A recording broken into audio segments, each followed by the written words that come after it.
Hello and welcome to English Parliamentary News. I am Dadi Ramadan. In this edition, we'll present all the latest and interesting information around the House of Representatives of the Republic of Indonesia.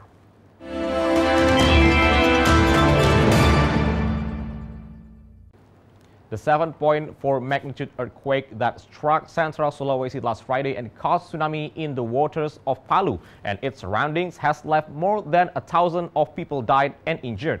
It is estimated that hundreds of people have not been evacuated from the ruins. Speaker of the House of the Representative of the Republic of Indonesia urges the government to carry out humanitarian operations in Palu, Donggala, and surrounding areas.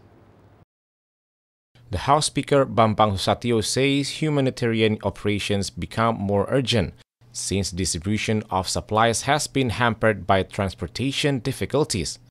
The quake forced thousands of people to refuge, having lost their homes. The total number of victims is estimated to grow as the search and evacuation processes continue. Bambang says the government must improve their humanitarian operation so that victims' basic needs can be fulfilled. Further, National Army Commander and National Police Chief can deploy more soldiers to the disaster site to support the community by setting up emergency tents and temporary hospitals. Ini sudah diprediksi dari setahun lalu bahwa akan ada pergeseran lempengan di sekitar Sulawesi yang baru terjadi kemarin. Tapi sosialisasi itu kurang masif sehingga masyarakat menganggap itu sepele. Pemerintah memiliki kewajiban, negara punya kewajiban untuk mengalokasikan mereka. Member of Commission 3 of the House SJAHRONI says the National Army and National Police can be involved in these operations since they are highly experienced in carrying out relief operations in disaster areas. The urgent need at this moment is to build temporary emergency hospitals and provide sufficient shelters for children. Dan saya apresiasi luar biasa kepada Panglima TNI dan jajarannya, begitu juga dengan polisi, terkait dengan sikap daripada Pak Presiden untuk menyelesaikan dan membantu saudara-saudara kita yang ada di Palu dan Donggala. Andri and Septia, TVR Parliament Report.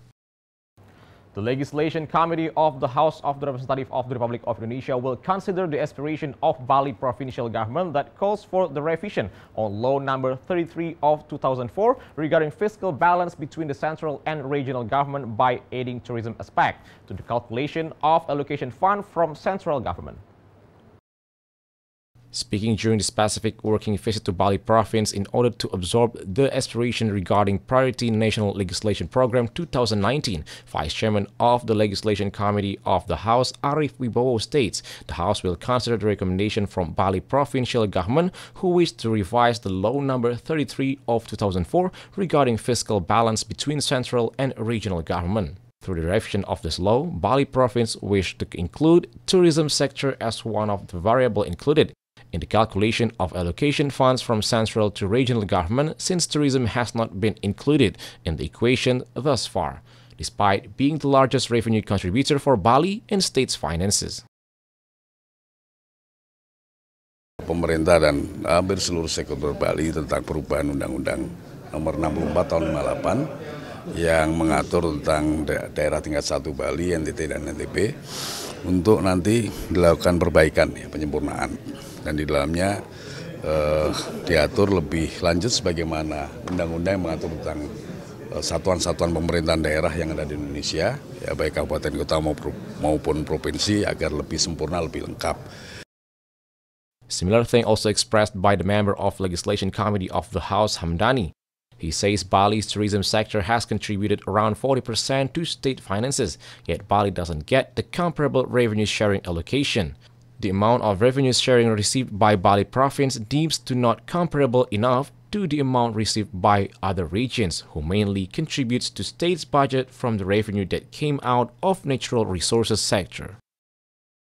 Nah, bagi kami di DPR RI harus ada keseragaman dalam pengelolaan penataan pemerintah daerah, terutama secara khusus seperti Bali ya, punya potensi alam yang cukup luar biasa. Dan ini harus ditata sesuai dengan perundang-undangan yang berlaku di pemerintah pusat. Ya, pemerintah daerah, undang-undang pemerintah pusat, pemerintah daerah itu harus selaras gitu. From Bali, Rian Indrayana and Septia, TVR Parliament Report. Working Committee for Institution and University Accreditation of Commission 10 of the House is fully supporting University of Airlangga or UNAIR to be in the top 500 world universities. For that reason, UNAIR's accreditation need to be increased. On a working visit to East Java, Chairperson of Commission 10 of the House, JOKO UDJIANTO, says University of Airlangga cannot be considered as a profit center, since it is different from state-owned enterprises. Nevertheless, from finance point of view, the university has to be managed professionally so that it can attract investment in education sector. Pengelolaannya diserahkan kepada PT NBH ini, dikelola secara profesional gitu. Tapi yang menarik adalah bahwa perlu adanya aturan ya yang jangan terlalu mengikat terhadap PT NBH ini. Kalau betul-betul kita akan menjadi world class university. Itu yang penting sebetulnya.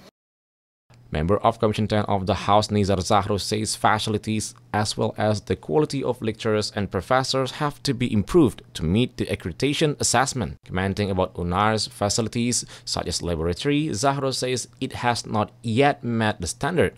The facilities also could not compete with other top world universities. Only that, UNAIR only has 120 professors, therefore 30 professors more are needed to meet the standard. Jadi harapan kita ke depan UNAIR harus bisa meningkatkan, mencetak profesor-profesor baru sesuai dengan SOP yang ada untuk kelas dunia. Yang kedua, menaikkan akreditasinya. Yang ketiga, merubah sarana prasarana khususnya lab.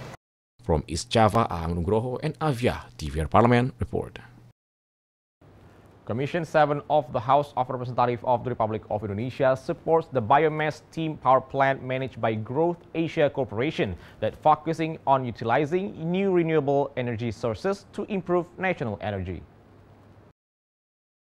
Speaking during the specific working visit to North Sumatra, Chairman of Commission 7 of the House, Gus IRAWAN Pasaribu, pushes the utilization of energy waste by Growth Asia Corporation as a role model in producing energy. Aside from improving the energy security, biomass steam power plant also effective to decrease the amount of greenhouse gas emissions as Indonesia's commitment agreeing the Paris Agreement on climate change. Ini jadi role model bagi wilayah lain. Kami menantang dari Growth Steel Group ini untuk bangun di Nias, katakanlah masih di Sumatera Utara. Yang BPP PLN itu sangat mahal di sana 2.600, sementara mereka ini kalau tidak salah hanya menjual ke PLN 1.150 per kWh gitu ya. Similar thing also expressed by the Vice Chairman of Commission 7 of the House, TAMSIL LINRUNG. According to him, the utilization of waste into energy is an environmental friendly activity whose supply is more sustainable compared to fossil-based energy sources. Therefore, it is necessary to facilitate new renewable energy, especially in the terms of import tax, which aim to boost national economic growth. Ini energi baru terbarukan. Ya, kita semakin ke depan membutuhkan green energy. Karena itu, saya selalu menyampaikan di rapat-rapat komisi bahwa yang namanya energi baru terbarukan itu tidak ada moratorium. From North Sumatra, Mario Hasolan and Septiati, TVR Parliament report. Commission 11 of the House demands the Central Bank, Bank Indonesia, to urgently solve credit and capital assistance problems faced by Lambang Agri-Farmers Union. This action is needed to increase production and to improve its marketing distribution channels. Speaking during working visit to Bandung, West Java, member of Commission 11 of the House, AHMAD NAJIB, says the central bank should conduct training for farmers to improve their soft skills and horticulture skill. Capital flows from bank to farmers must be strengthened. This can be done by providing easy credit scheme without collateral. By doing this, NAJIB hopes financial independence of the farmers and sales targets could be realized optimally. Saya ingin mendorong ke Bank Indonesia melatih para petani ini ke depan supaya mereka bankable, mereka layak untuk mendapatkan kredit.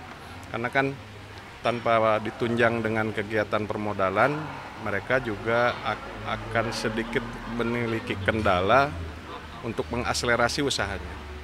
Ketika mereka sudah bankable, tentu kapasitas kemampuan mereka juga akan meningkat. Jadi saran saya yang paling utama adalah untuk Bank Indonesia secara terus-menerus membina mereka.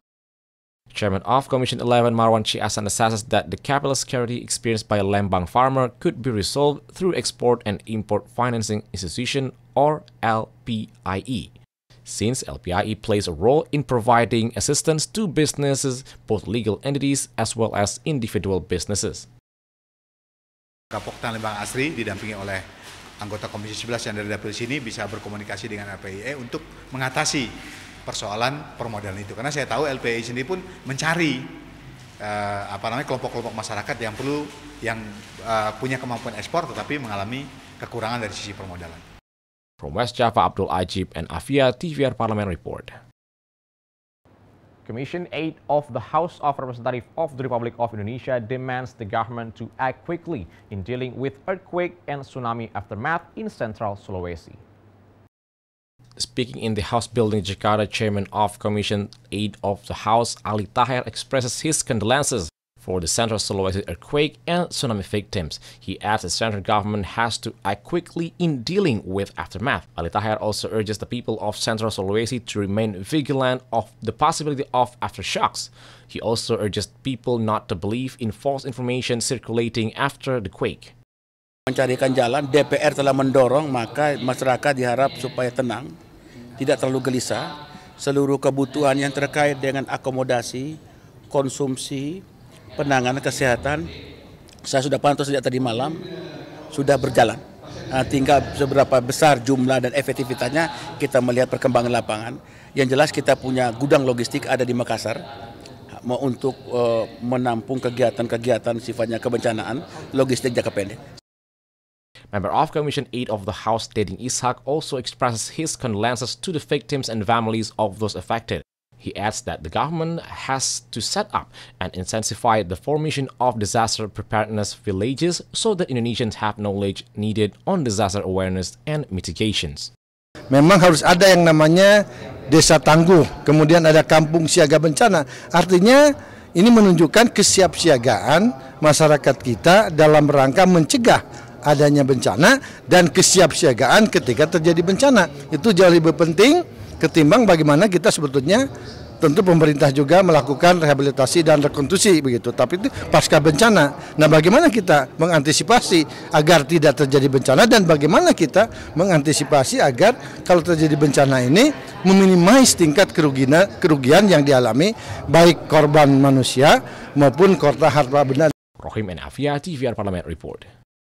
Commission 11 of the House of Representatives of the Republic of Indonesia reminds the government to beware of Indonesia's trade balance, considering poor export performance due to unstable global economic condition.